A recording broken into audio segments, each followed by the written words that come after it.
Hello students, so very good morning. Let's begin with our new topic which is tissue system. Okay, we have completed simple and complex permanent tissues. Now let's move on to tissue system. तो तीन type के tissue system होती है, epidermal tissue system, vascular tissue system, endocrine tissue system. So पहली जो tissue system हम पढ़ेंगे वो है आपकी एपिडर्मल टिश्यू सिस्टम. अब आपकी जो एपिडर्मल टिश्यू सिस्टम होती है वो पेरेन्काइमा से बनी होती है, ठीक है, विदाउट एनी इंटरसेल्युलर स्पेसिस. क्योंकि ये एपिडर्मिस मतलब आपका जो एपिडर्मिस होता है ना वो आपका आउटर मोस्ट कवरिंग होता है.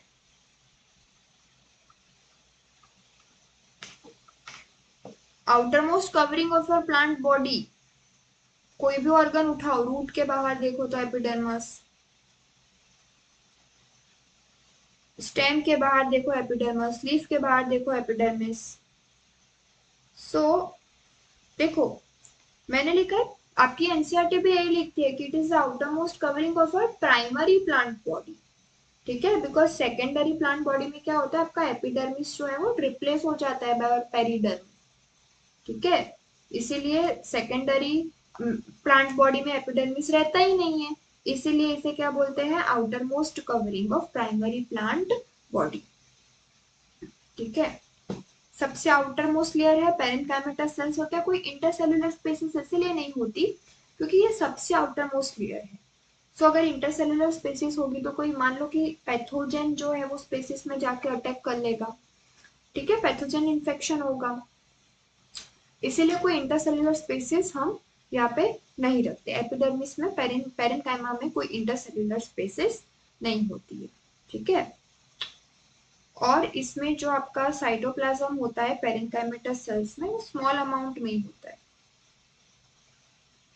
फ्लोएम पेरेन्काइमा में डेंस साइटोप्लाज्म पड़ा था, यहाँ पे स्मॉल अमाउंट में आपका साइटोप्लाज्म होता है और आपका लार्ज वैक्यूल होता है, ठीक है. You have large vacuole in this. Large vacuole क्यों होता है, बिकॉज ऑस्मोटिक बैलेंस यहाँ पे मेंटेन करना है. जो एपिडर्मल टिश्यूज यानी जो एपिडर्मल सेल्स है जो कि पेरेन्काइमा के बने उसे वाटर का बैलेंस यहाँ पे मेंटेन करना पड़ता है, इसीलिए वैक्यूल बड़ा होगा. कैसे वाटर का बैलेंस मेंटेन करते हैं वो मैं आपको बताऊंगी. देखो जो एपिडर्मल टिश्यू सिस्टम होता है ना उसमें आपका कुछ इस टाइप का रहता है. एक ही टाइप का टिश्यू नहीं होता उसमें. देखो ये आपके हो गए गार्ड सेल्स,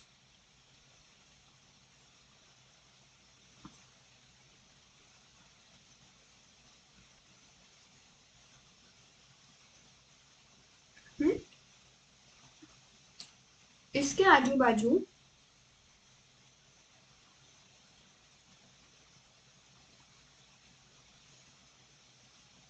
आपके एपिडर्मल सेल्स होते हैं, ठीक है.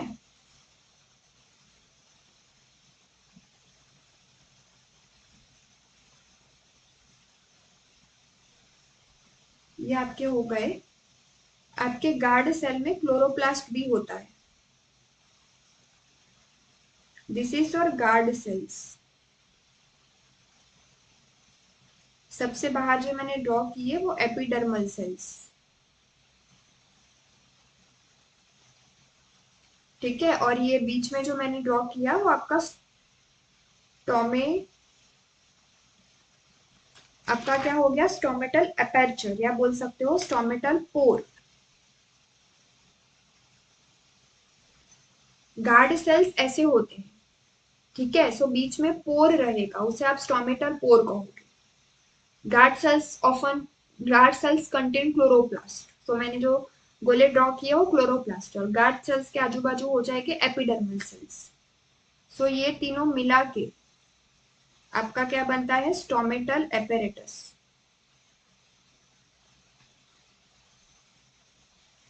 स्टोमा जो होता है ना, स्टोमा, स्टोमेटा तो प्लूरल वर्ड है, बहुत सारे ऐसे होल्स आ जाएंगे तो स्टोमेटा बोलेंगे। स्टोमा, स्टोमेटा का सिंगुलर स्टोमा होता है। अब आपकी एनसीईआरटी ने स्टोमेटल एपेरेटस में क्या लिखा है कि स्टोमेटल को गार्ड सेल्स और subsidiary cells are called the stomatal, are constituting the stomatal apparatus. तो सब्सिडियरी सेल्स कैसे, तो कई कई कई बार क्या होता है, आपके जो गार्ड सेल्स होते हैं, ठीक है, उसकी विसिनिटी में सब्सिडियरी सेल्स फॉर्म हो जाते हैं। सब्सिडियरी सेल्स फॉर्म हो जाते हैं आपके एपिडर्मल सेल्स में से। सबसे बाहर मैंने आपको ड्रॉ करके बताया आपके एपिडर्मल सेल्स थे, लेकिन देखो ये एपिडर्मल सेल्स ने अपना शेप और साइज चेंज कर दिया और डिफरेंशिएट हो गए किसमें, ये छोटे छोटे सब्सिडियरी सेल्स में। तो आपके गार्ड सेल्स के पास आपको सब्सिडियरी सेल्स देखने को मिलेगी इन द विसिनिटी। विसिनिटी का मतलब होता है क्लोजर एरिया। गार्ड सेल्स के पास में जो एरिया होगा वहां पे आपको सब्सिडियरी सेल्स देखने को मिलेंगे। Subsidiary cells are epidermal cells but differentiated epidermal cells. कभी कभी एपिडर्मल सेल्स आपके सब्सिडियरी सेल्स में कन्वर्ट हो जाते हैं in the vicinity of the guard cells. इसीलिए स्टोमेटल एपेरेटस में सब्सिडियरी सेल्स, गार्ड सेल्स, तो यहाँ पे हो जाएंगे सब्सिडियरी सेल्स, ठीक है। वो सब्सिडियरी सेल्स एपिडर्मल सेल्स भी हो सकते हैं, अगर ये वाली जगह पे आपके एपिडर्मल सेल्स सब्सिडियरी सेल्स में कन्वर्ट नहीं हुए तो एपिडर्मल भी तो हो सकते हैं। इन शॉर्ट याद रखो, एपिडर्मल और subsidiary. guards and your first one is your epidermal subsidiary cell, second is your guard cells and third is your stomatal pore। ये तीनों मिलकर आपका stomatal apparatus बनाएंगे। आपका जो stomatal apparatus होगा, ठीक है, पूरा, इसे मैं आपको वापस से शो करती हूँ, ठीक है। बीच में आ गया आपका stomatal pore, ठीक है। ये आपके गार्ड सेल्स, इनमें क्लोरोप्लास्ट होगा, ठीक है। और ये आपके एपिडर्मल सेल्स,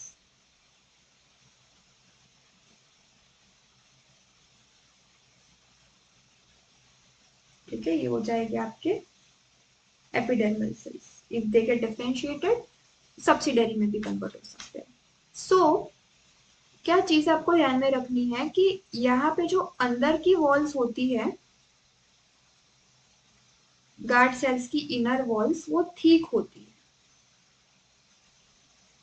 जबकि आउटर वॉल्स होती है वो थीन होती है, ठीक है। यहाँ पे क्या होता है, रेडियल फाइबर्स होते हैं, ऐसे रेडियल फाइबर्स प्रेजेंट होते हैं। वो क्यों, तो वो भी मैं अभी आपको समझाऊंगी। तो जो स्टोमेटा है बेसिकली, उसके दो फंक्शन होते हैं। फर्स्ट इज और गैस एक्सचेंज, ठीक है, and second is it prevent water loss. Sorry, it is not necessary कि it will always prevent water loss, stress conditions में वाटर लॉस प्रिवेंट करेगा। सेकेंड उसका फंक्शन है transpiration.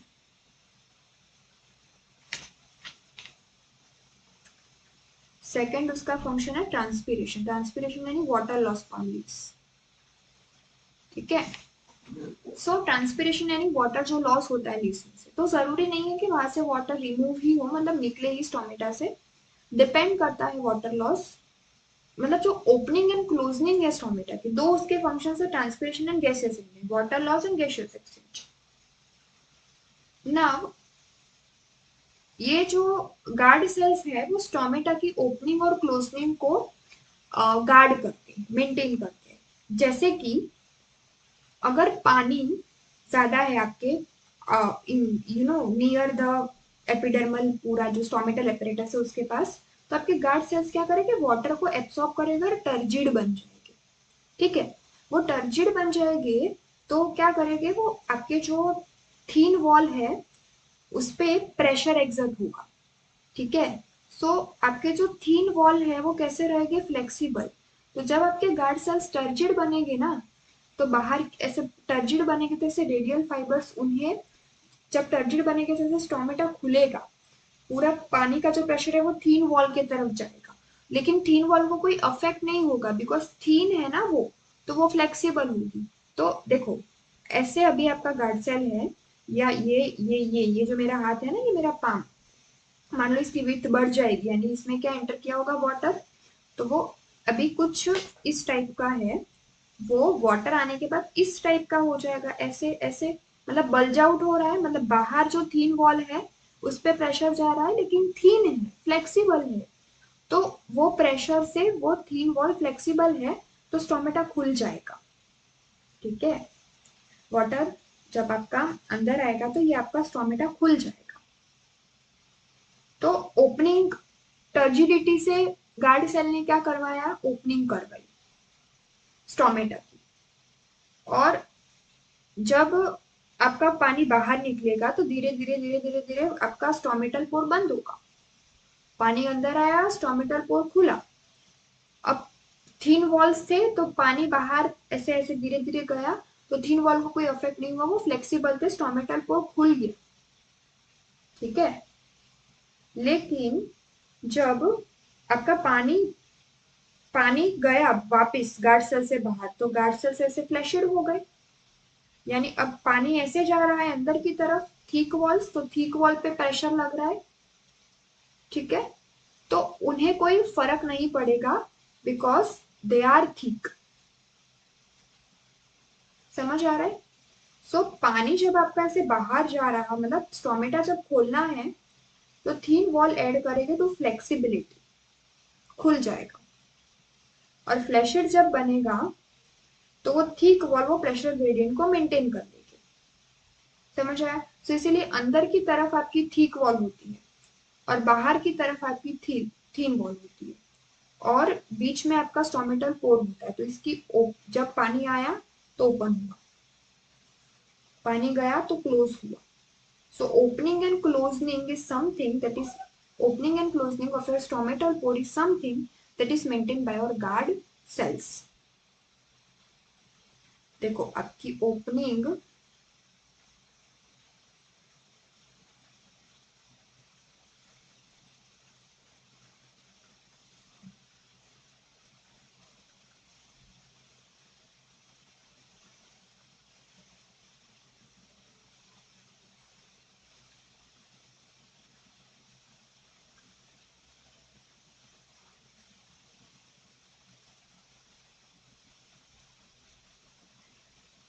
is maintained by our guard cells. ठीक है, इतना हमारा epidermal tissue system में था। अभी जो गार्ड सेल्स है ना, वो ऐसे बीन शेप के आपके डाइकॉट्स में ही पाए जाते हैं, जो मैंने फिगर में शो किए वो बीन शेप के डाइकॉट्स।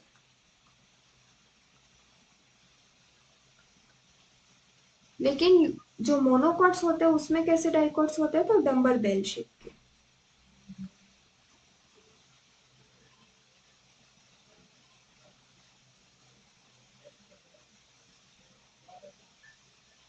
इस टाइप के।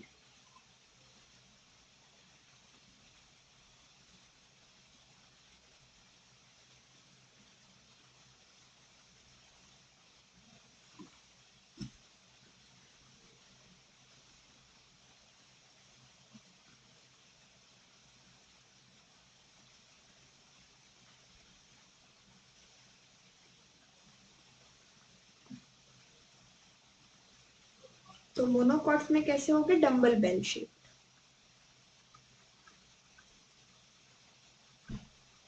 ठीक है, ये चीज याद रखना, अंदर की तरफ थिक वॉल होती है, बाहर की तरफ थिन होती है।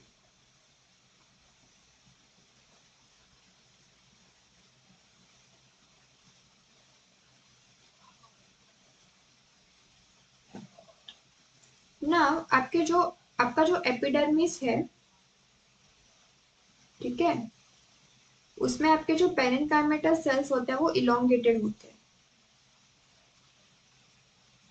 और उनके बीच में इंटरसेल्युलर स्पेसेस प्रेजेंट नहीं होती है। अब ये एपिडर्मल सेल्स में से कुछ अपेंडेजेस निकल सकते हैं। अगर रूट का एपिडर्मिस है तो उसमें से रूट हेड्स निकलेंगे, और रूट हेड्स का फंक्शन हमें पता है, वाटर एंड मिनरल का अब्सॉर्प्शन करते हैं फ्रॉम सॉइल। अगर स्टेम का एपिडर्मिस है तो उसमें से जो अपेंडेजेस निकलते हैं उसे ट्राइकोम्स बोलते हैं। उनका काम है एक तो वाटर लॉस प्रिवेंट करना, एंड सेकेंड सिक्रेशन करना ऑफ सम स्टिकी सब्सटेंस। ठीक है, स्टिकी सब्सटेंस का सिक्रेशन वो करेंगे तो उससे इंसेक्ट अट्रैक्ट होगा, इंसेक्ट अट्रैक्ट होगा, ठीक है, तो इंसेक्ट पोलिनेशन में हेल्प कर सकता है। सो टू ट्रैप इंसेक्ट सिक्रेशन करेगी ट्राइकोम्स। तो सिक्रेशन भी एक फंक्शन हो सकता है और वाटर लॉस प्रिवेंट करना भी एक फंक्शन होता है। कभी कभी आपके एपिडर्मिस के ऊपर आपको एक लेयर देखने को मिलेगा। मान लो कि दिस इज योर एपिडर्मिस। सो यहाँ पे आपको एक लेयर देखने को मिलेगा एपिडर्मिस के ऊपर, and that layer is known as cuticle. आपको रूट्स में देखने को नहीं मिलता क्यूटिकल, जनरली स्टेम्स में देखने को मिलता है, रूट्स में नहीं होता। लीव्स में भी देखने को मिलता है, वो जब हम आगे एनाटॉमी पढ़ेंगे तो मैं आपको बताऊंगी। सो जो क्यूटिकल की लेयर होती है उसका भी फंक्शन क्या होता है, वाटर लॉस को प्रिवेंट करना। ओके, उसके बाद आप आ जाओ नेक्स्ट, जो आपका कंडक्टिंग टिश्यू है, that is vascular tissue system, या फिर आप उसे कंडक्टिंग टिश्यू सिस्टम भी कह सकते हो। ठीक है, अब इसमें आपके वेस्कुलर बंडल्स यानी कि जाइलम और फ्लोएम प्रेजेंट होते हैं। सो यहाँ पे आपके जाइलम फ्लोएम की रेडियल अरेंजमेंट भी हो सकती है एंड कॉन्जॉइंट अरेंजमेंट भी हो सकती है। नाउ रेडियल अरेंजमेंट का मतलब क्या होता है कि डिफरेंट रेडी पे आपके जाइलम अरेंज होंगे। देखो, अगर आपके जाइलम है तो सारे एक रेडी पे, यहाँ से भी R1 डिस्टेंस होगा और यहाँ से भी R1 डिस्टेंस। फ्लोएम है तो उसकी रेडी डिफरेंट हो जाएगी।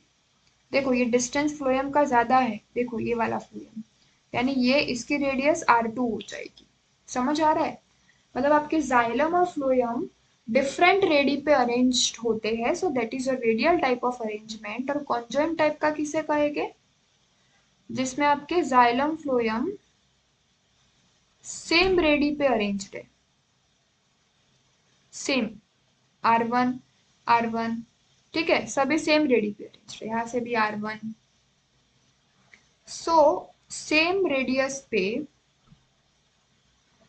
अगर आपका जाइलम और फ्लोएम अरेंज्ड है तो उसे कंजॉइंट टाइप का वेस्कुलर टिश्यू सिस्टम कहेंगे। वेस्कुलर टिश्यू सिस्टम यानी vascular bundle. Vascular bundle consist of your xylem and your phloem both, और डिफरेंट रेडी पे है तो उसे रेडियल कहेंगे।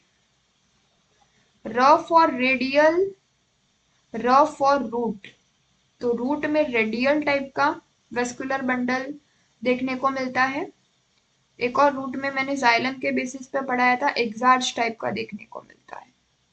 ठीक है, raw for root, raw for radial, root जमीन के अंदर, एक्स उसे बनानी पड़ेगी तो एग्जार्च। एग्जार्च यानी प्रोटोजाइलम बाहर, मेटाजाइलम अंदर। ओके, रेडियल यानी डिफरेंट रेडी पे जाइलम फ्लोएम हो गए। कॉन्जॉइंट सेम रेडी पे हो गए, लेकिन उसमें भी कोलेटरल हो सकते हैं, कॉन्जॉइंट कोलेटरल, कॉन्जॉइंट बाइकोलेटरल।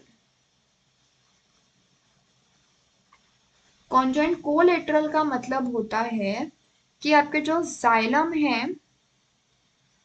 होंगे तो डिफरेंट, अरे सेम रेडी पे ही क्योंकि कॉन्जॉइंट है, लेकिन कोलेटरल है यानी जाइलम अंदर ऐसे, फ्लोएम थोड़ा पेरी पेरी पे, पेरीफेरी पे। ठीक है, सो इसे बोलेंगे कॉन्जॉइंट कोलेटरल।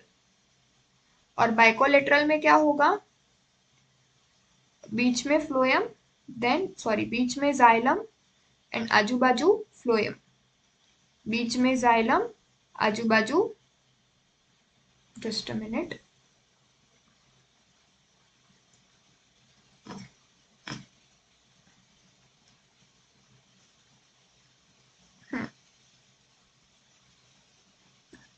बीच में जाइलम आजू बाजू फ्लोएम, बीच में जाइलम आजू बाजू फ्लोएम, रेडी तो सेम ही होगी, ये R1 तो ये भी R1, ठीक है, दोनों कॉन्जॉइंट है ना, रेडियस तो सेम ही होगी, लेकिन बाइकोलेटरल में सैंडविच टाइप का अरेंजमेंट,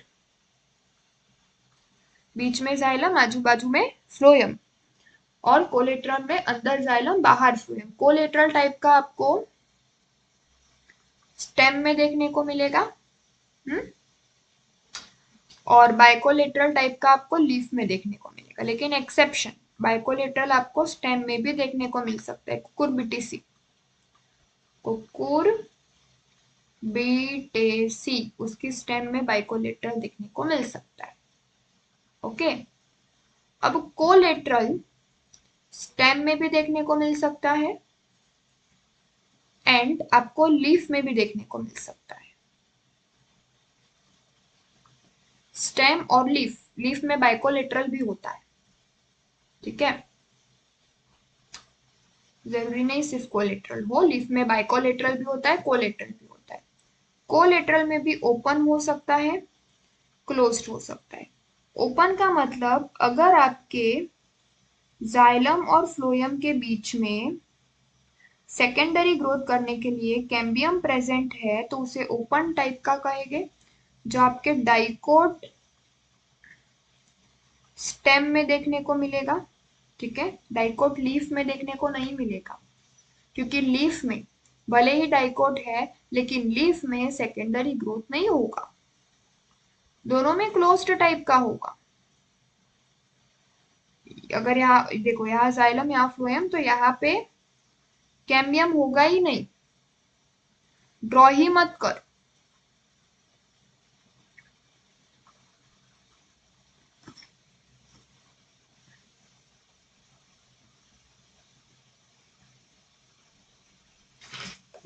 ये जाइलम ये फ्लोएम, बीच में कोई कैम्बियम ही नहीं होगा, तो क्लोज्ड यानी अगर आपके जाइलम और फ्लोएम के बीच में कोई कैम्बियम नहीं है तो उसे क्लोज्ड कहेंगे। ऐसा लीफ में देखने को मिलता है, लीफ में आपकी मोनोकॉट लीफ हो या डाइकॉट लीफ हो, दोनों में आपको क्लोज्ड कोलेटरल कॉन्जॉइंट टाइप का वेस्कुलर टिश्यू सिस्टम देखने को मिलता है, यानी कि आपका कैम्बियम जो है वो प्रेजेंट नहीं होगा। क्योंकि देखो, लीफ में कभी आपने देखा कि डाइकॉट ग्रोथ हुई, सेकेंडरी ग्रोथ हुई, लीफ आपको कभी गर्थ में विड्थ में इंक्रीज हुआ देखने को मिला है ना? लीफ की इतनी हेल्थ होती नहीं है, लीफ बहुत पतलू सा ही होता है, ठीक है। सो ऐसे समझो, इसीलिए उसमें कैम्बियम नहीं होता है, उसमें कोई टाइप की सेकेंडरी ग्रोथ नहीं होती है, ठीक है। और आपका जो ओपन टाइप का होता है, यानी जिसमें कैम्बियम प्रेजेंट होती है, वो डाइकोट स्टेम में होगा, ठीक है। आपका मोनोकॉट स्टेम में भी कैसा होगा, क्लोज्ड टाइप, मोनोकॉट स्टेम में भी, क्योंकि मोनोकॉट है ना, तो उसमें भी कैम्बियम नहीं होगा। क्लियर हो गया? वेस्कुलर टिश्यू सिस्टम में रेडियल और कॉन्जॉइंट, रेडियल यानी सेम रेडी पे जाइलम फ्लोएम और डिफरेंट रेडी पे xylem phloem, raw for radial, raw for root. Conjoint यानी सेम रेडी पे जाइलम फ्लोएम, लेकिन कोलेटरल बाइकोलेटरल, कोलेटरल यानी जाइलम अंदर फ्लोएम बाहर, ठीक है। बाइकोलेटरल बीच में जाइलम आजू बाजू में फ्लोएम, वो लीफ में पाया जाएगा। Exception stem of Cucurbitaceae, otherwise stem में कोलेटरल होता है। कोलेटरल में भी दो, क्लोज्ड, ओपन। ओपन यानी कैम्बियम इज प्रेजेंट, तो ओपन, और ऐसा सिर्फ आपको कहाँ देखने को मिलेगा, डाइकोट स्टेम में देखने को मिलेगा। और cambium is absent, close, monocot dicot दोनों लीफ में देखने को मिलेगा, और मोनोकॉट स्टेम में भी देखने को मिलेगा, ठीक है। इसके बाद your last tissue system which is your ground tissue system.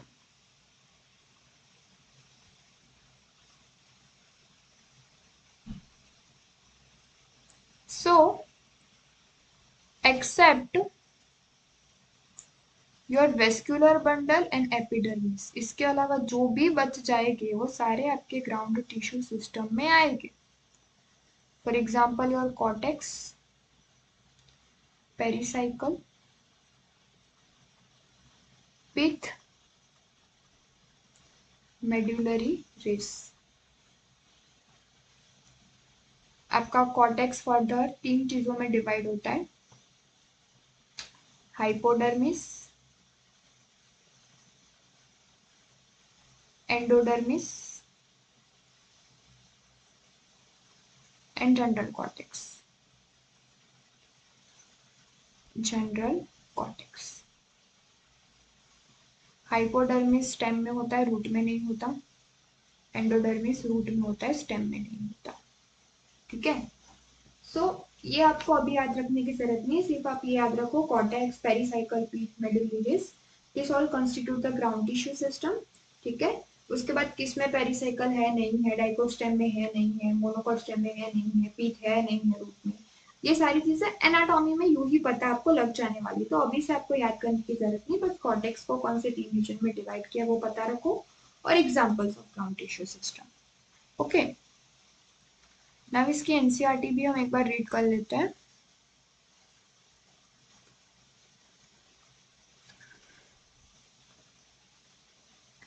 So come to the tissue system वाला पैराग्राफ। इंट्रो में कुछ भी नहीं है, लोकेशन के बेसिस पे देखने वाले हैं अपन।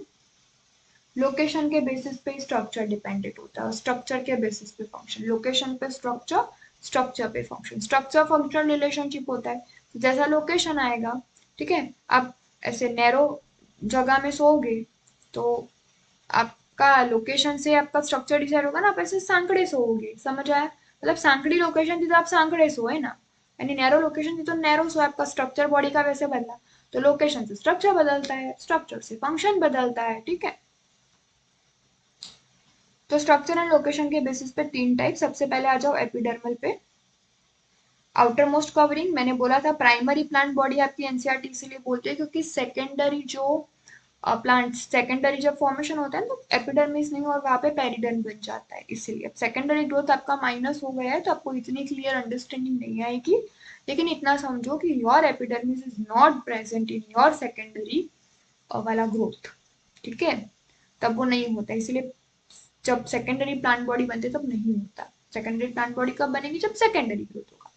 सो प्राइमरी प्लांट बॉडी का ही आउटर मोस्ट कवरिंग होती है आपका epidermal tissue system. Cells, epidermal cells, ठीक है, that can modify into subsidiary stomata and epidermal appendages. Trichomes and head, trichomes in case of stems, heads in case of root. Outermost covering of primary plant body, elongated cells होते हैं, मैंने बता दिया, कोई intercellular spaces नहीं होती है।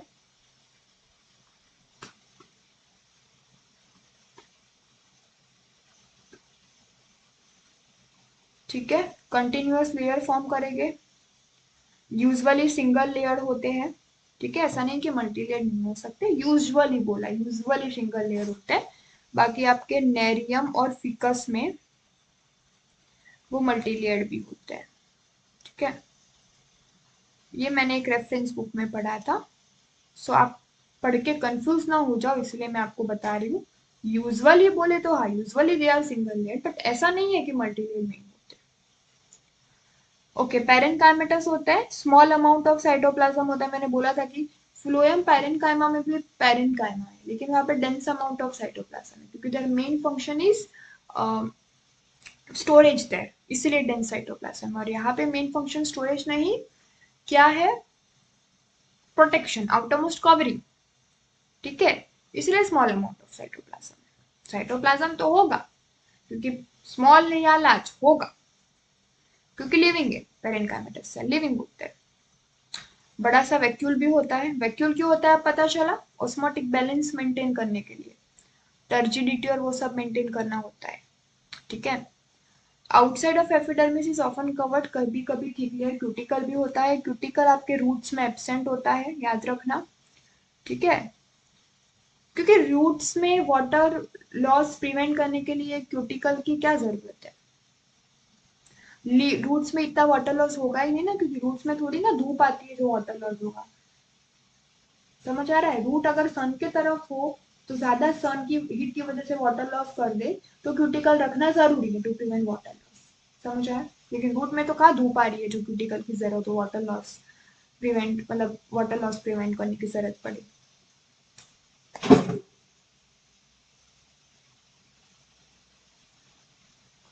Stomata structures present in epidermis of leaves.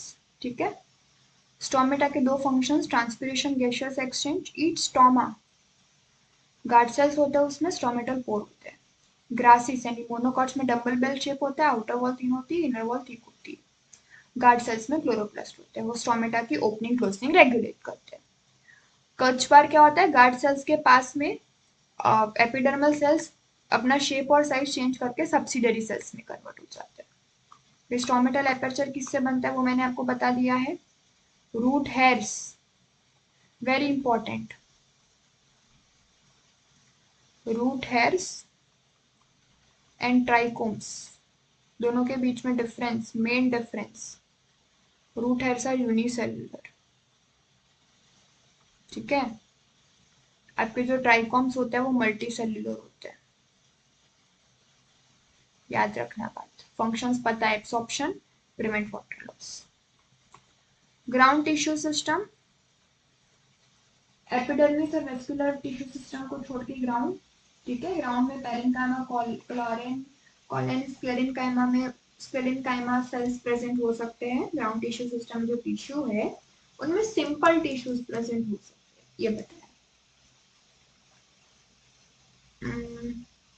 Okay, पेरेन्काइमेटस sales usually आपके कॉर्टेक्स, जो मैंने आपको चार चीजें बताई, सब में प्रेजेंट होते हैं in primary stems and root, ठीक है। सेकेंडरी में चेंज भी हो सकता है, इसीलिए प्राइमरी वर्ड खास यूज किया है।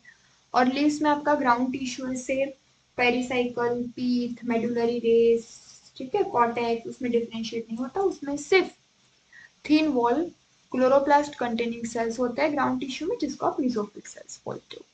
सो इन लीव्स, मैं लीव्स की एनाटॉमी पढ़ोगे तब आपको वैसे भी पता चलने वाला था, इसलिए मैंने आपको स्लाइड में नहीं लिखवाया कि लीव्स में ग्राउंड टिश्यू डिफरेंशिएट नहीं होता। आपको कॉर्टेक्स, पेरिसाइकल, पीथ, मेडुलरी ये सब अलग से देखने को मिलेगा, ऐसा नहीं। सिर्फ कुछ होगा ही नहीं, वो डिफरेंशिएट ही नहीं होगा, पूरा ग्राउंड टिश्यू में पूरा mesophyll, mesophyll is equal to ground tissue in leaf.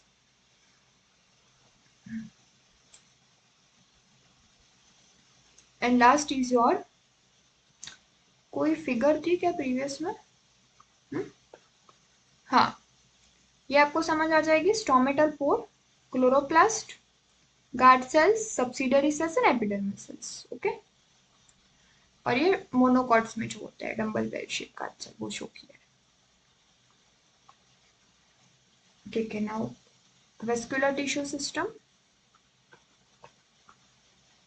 Vascular tissue system में कॉम्प्लेक्स टिश्यूज आएंगे, xylem, phloem, xylem and phloem together constitute vascular bundle. Dicotyledonous stem में कैम्बियम प्रेजेंट होगा, क्लोज्ड टाइप का, sorry open type का, open type का यानी cambium present होगा इन dicot stem. Dicot क्यों लिखा, क्योंकि मोनोकॉट स्टेम में कैम्बियम नहीं होता, ठीक है, नहीं मोनोकॉट लीफ में होता है। मोनोकॉट ही क्या, डाइकोट लीफ तक में भी कैम्बियम नहीं होता, समझ आया। इसलिए उनमें आप मोनोकॉट स्टेम ले लो, डाइकोट लीफ ले लो, मोनोकॉट लीफ ले लो, सब में ओपन, सॉरी क्लोज टाइप का होता है, क्लोज्ड, कोलेटरल, कॉन्जुगेटिव।